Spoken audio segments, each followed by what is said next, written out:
ಕರ್ನಾಟಕದ ಪತ್ರಕರ್ತರು ಮತ್ತು ಮಾಧ್ಯಮದವರನ್ನು ರಾಜ್ಯ ಸರ್ಕಾರ ಕೊರೋನಾ ಫ್ರಂಟ್ ಲೈನ್ ವಾರಿಯರ್ಸ್ ಎಂಬುದಾಗಿ ಘೋಷಿಸಿದೆ. ಈ ಹಿನ್ನೆಲೆಯಲ್ಲಿ ಉಡುಪಿ ಜಿಲ್ಲಾ ಕಾರ್ಯನಿರತ ಪತ್ರಕರ್ತರ ಸಂಘದ ಸದಸ್ಯರಿಗೆ ಕೋವಿಶೀಲ್ಡ್ ಲಸಿಕೆ ನೀಡಲಾಯಿತು. ಉಡುಪಿ ಜಿಲ್ಲಾ ಆರೋಗ್ಯ ಮತ್ತು ಕುಟುಂಬ ಕಲ್ಯಾಣ ಇಲಾಖೆಯ ವತಿಯಿಂದ ಉಡುಪಿ ಜಿಲ್ಲೆಯ ಪತ್ರಕರ್ತರಿಗೆ ಕೋವಿಶೀಲ್ಡ್ ಮೊದಲ ಡೋಸ್ ಅನ್ನು ನೀಡುವ ಲಸಿಕೆ ಬುಧವಾರ ನಡೆಯಿತು.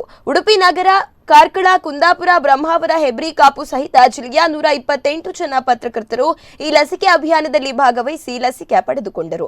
ಈಗಾಗಲೇ ಕೋವಿಶೀಲ್ಡ್ 1ನೇ ಡೋಸ್ ಪಡೆದು ಅವಧಿ ಮೀರಿದವರಿಗೂ 2ನೇ ಡೋಸ್ ಪಡೆಯಲು ಇಲ್ಲಿ ಅವಕಾಶ ಕಲ್ಪಿಸಲಾಯಿತು. ಉಡುಪಿ ಜಿಲ್ಲಾಡಳಿತ, ಆರೋಗ್ಯ ಇಲಾಖೆ ಮತ್ತು ಲಸಿಕಾ ಅಭಿಯಾನಕ್ಕೆ ಸಹಕರಿಸಿದ ಎಂಐಎ ಅಧ್ಯಕ್ಷರು, ಸದಸ್ಯರಿಗೆ ಜಿಲ್ಲಾ ಕಾರ್ಯನಿರತ ಪತ್ರಕರ್ತರ ಸಂಘದ ಅಧ್ಯಕ್ಷ ರಾಜೇಶ್ ಶೆಟ್ಟಿ ಅಲೆವೂರು, ಪ್ರಧಾನ ಕಾರ್ಯದರ್ಶಿ ನಜೀರ್ ಪುಲ್ಯ ಕೃತಜ್ಞತೆ ಸಲ್ಲಿಸಿದ್ದಾರೆ.